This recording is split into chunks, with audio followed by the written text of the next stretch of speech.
Good evening. This is Omar Muhammad, your proactive agent of change, who communicates so that others might be healed, liberated, and appreciated. As I understand today, it's important for me to say this, that it's not just me communicating that others might be healed, liberated, and appreciated. I communicate so that I too might be the first partaker of healing and liberation and participation. The book that you're seeing in front of you right now is Being Grateful, how to open the door to a more fulfilled and abundant life in 13 easy steps. This is a good book. I know because I've read it completely.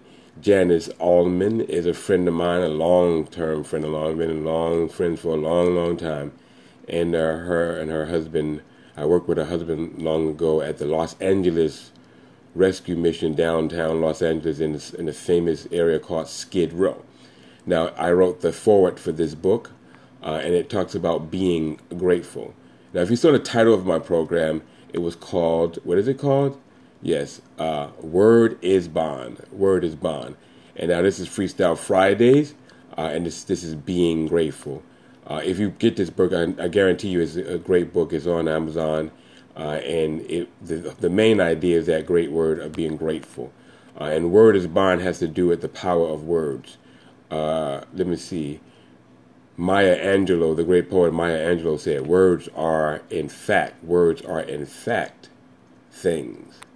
So, and as I say that, that's a very powerful thing.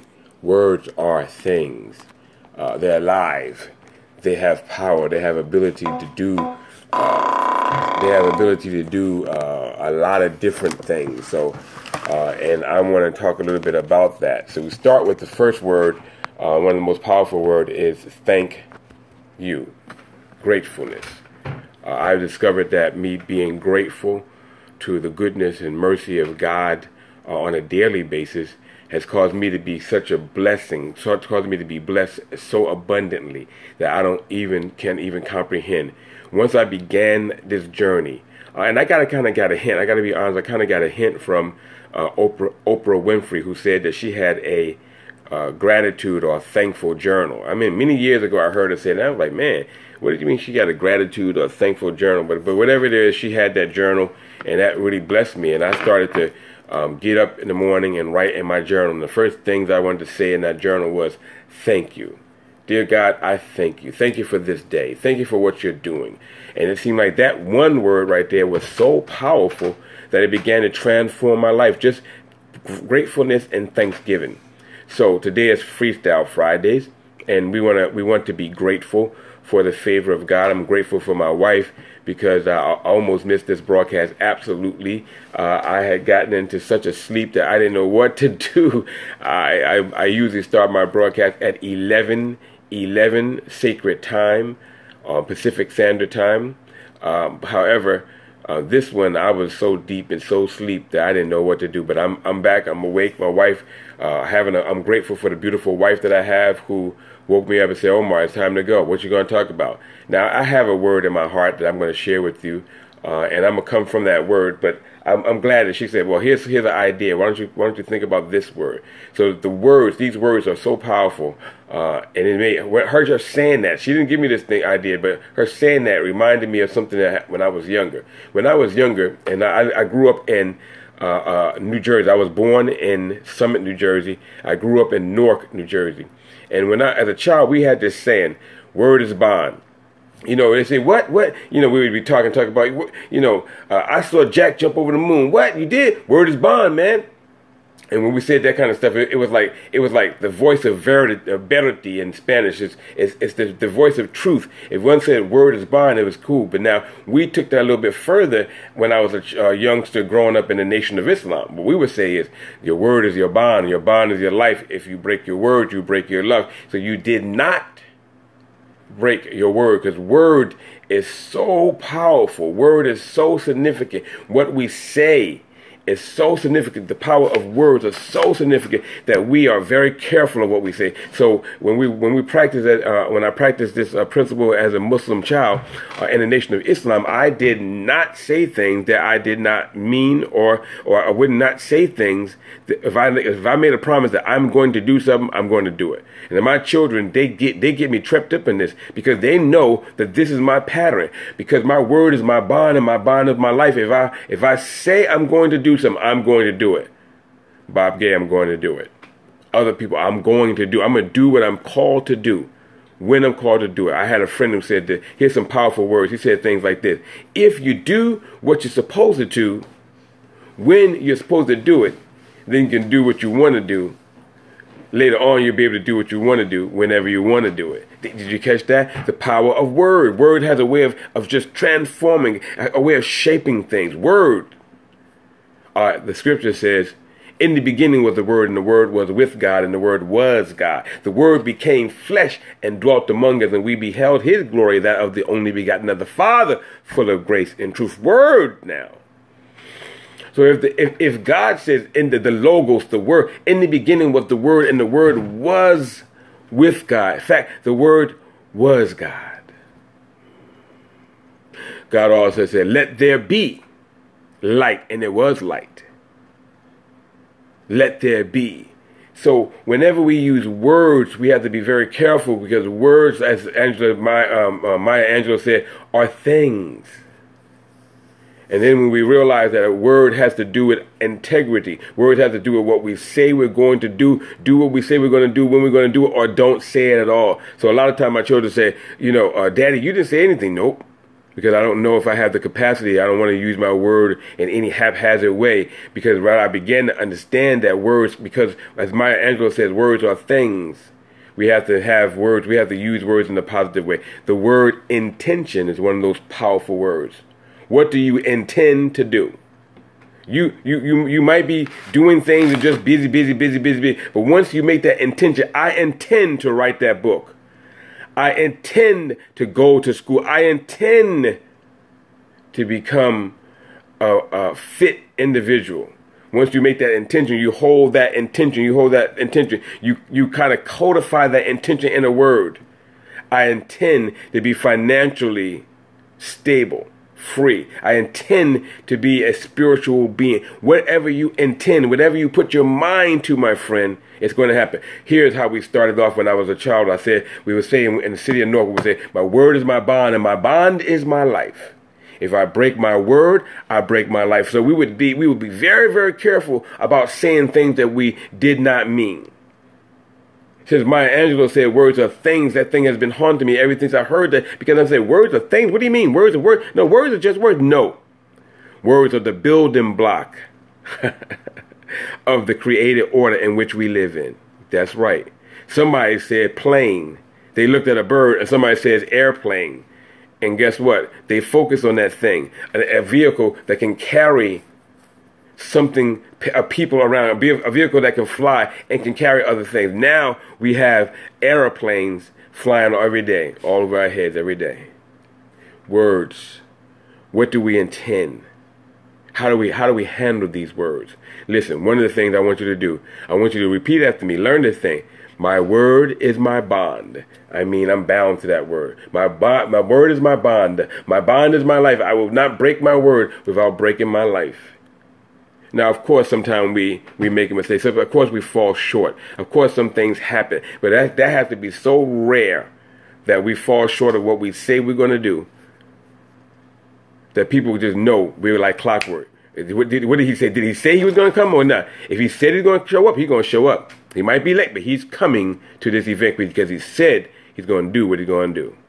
So, my friends, I hope that you would take this word into consideration.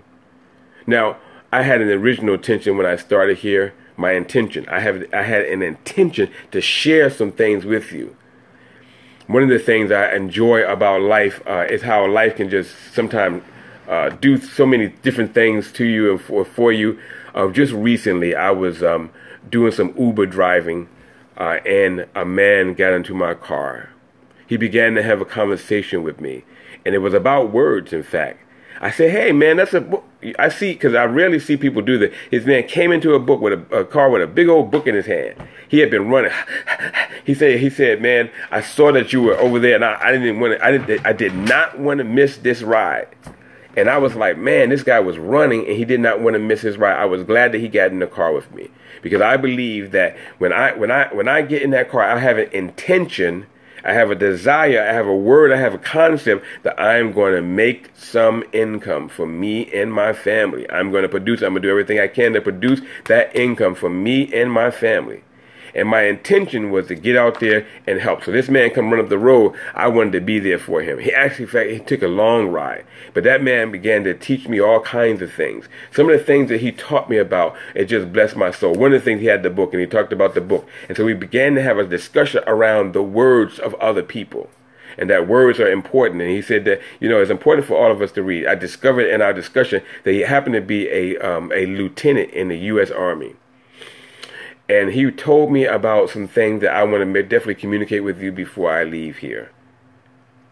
One of the things he told me, I said that, man, I think you and my brother, Command Sergeant Major Sultan Muhammad, Sultan Aziz Muhammad. If you ever see him, that is my younger brother. He's almost like my elder brother, especially in military things. He knows what he's talking about there. I said to him, the guy who was with me in the car, about him and my brother, that I consider them to be heroes. Now that's a great word. And I said, for doing that work, for being in the Army, for doing what they were doing. And he said to me, man, listen, I know, I feel very uncomfortable when I came back to the States and I hear all these people talking about, I'm a hero, I'm a hero, I'm a hero. Because, he said, now I was in combat, yes, but I heard one shell go off so far away from me. I was so completely away from that, it was nothing. But part of my job is to orchestrate and get people in order. And he said I had to line up casket after casket after casket of people on the tarmac. Those people were heroes. I see people who jump over and do things and, risk their life and limb, even leaving arms, trying to save and serve their country in the military. He said, those people are heroes. And what I began to understand was words have context and meaning.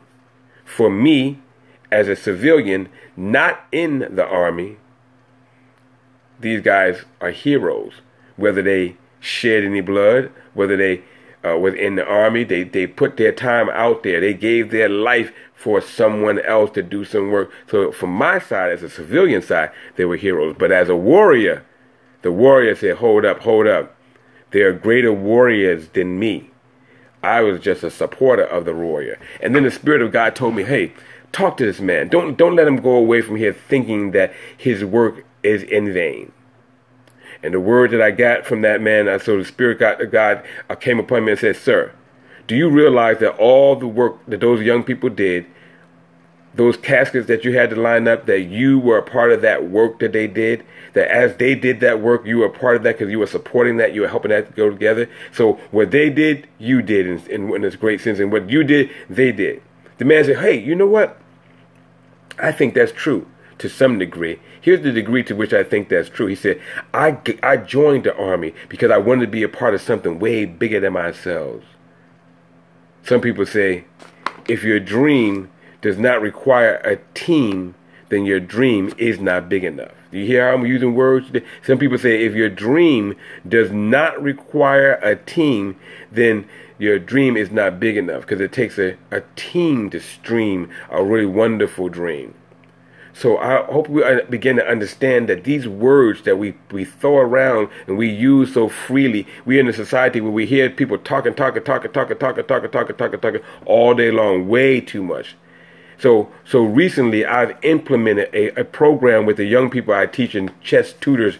I teach a program where I say to the young people, say, listen, we're going to do something called golden silence. I don't even know what they see. I'm going to show you what they see in a minute. But I said, what we do is I encourage these young people, all of them from kindergarten all the way to the 5th grade, to take a moment to be silent. I call it golden silence. So I have them say like this. I put the finger up like this and say, let's go. Let's go into golden silence. I set up a clock and I go like this.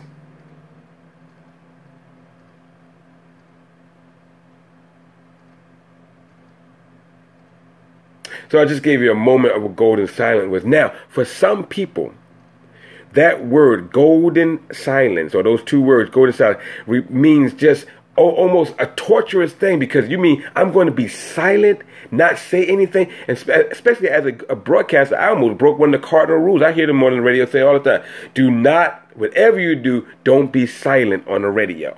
Now that's radio. You know, I was doing the illustration, so maybe you were prepared for golden silence. But silence, in that silence, we can hear the still small voice of God speaking to us. And that's why a lot of people do not want to be silent, because if they're silent, they begin to hear their inner voice. They begin to hear their inner voice. They begin to hear God's voice within them speaking. Man, sometimes people can't deal with that because as Bob Marley said, you can't run away from yourself. You can't run away from yourself. No, you cannot. Especially if you know that your hands are dirty. Ooh. There was a song I used to love this song. You don't want to be caught riding dirty. Don't be caught riding dirty. And I said, man, what is that all about?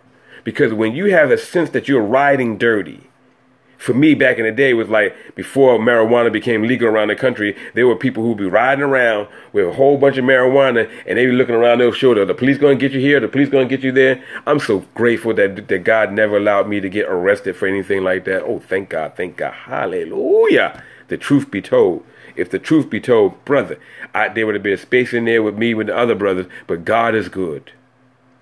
But we want to keep from those activities of riding dirty. We want to be clean. We're going to do that by practicing the process of word.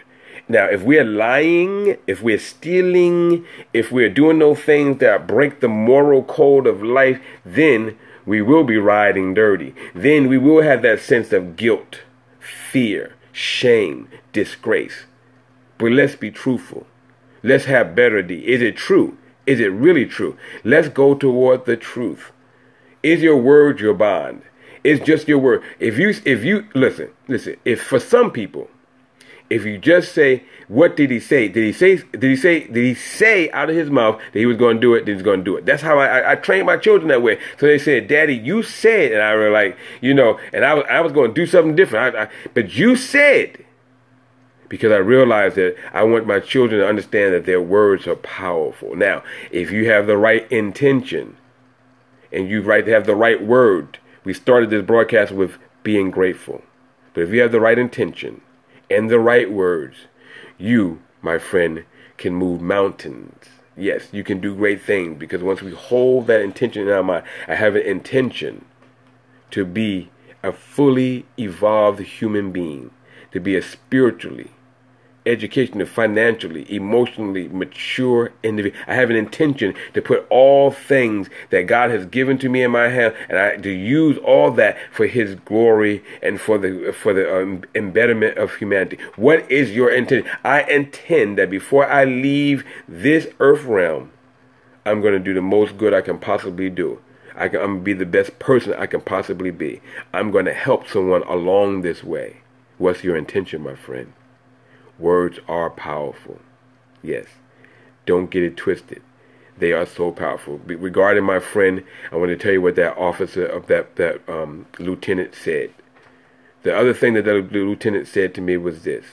He said, we have to be careful of our possessions, because if we don't watch out concerning our possessions will possess us.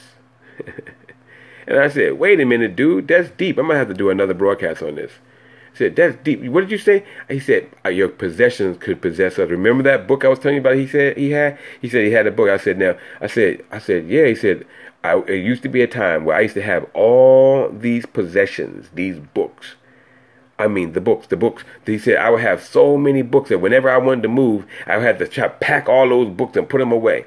He said, as a military person, he had 20,000 pounds of materials that he could have whenever he traveled to move from place to place.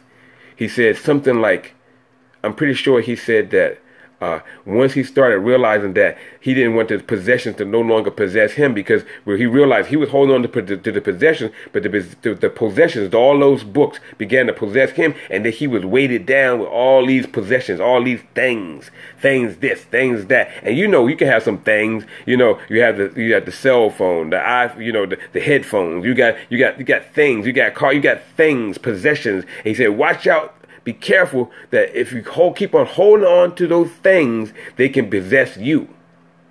Some people are so possessed that if their children touch something on their car or leave a thing, they will almost beat their children to death for having spilled something on the car or did something, because their car, their possession, the thing that they purchased, became now the thing that possessed them.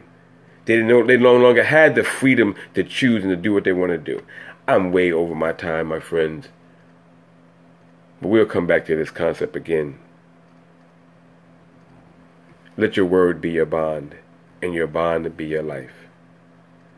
We'll hit up some things like proper preparation. We'll promote peak performance. Words are powerful. This Freestyle Friday, I want you to know that Brother Muhammad loves you. And yes, I do. And I want you to keep your hands clean and your heart pure. You cannot go wrong with that. I'll see you again on Monday with Monday Matters at 11:11 on Sacred Time. If you prefer to connect with me before that, you can check me out on, Instagram. My name on Instagram is Yahso. That's my artistic side. You'll see I love photography, all different kinds of images.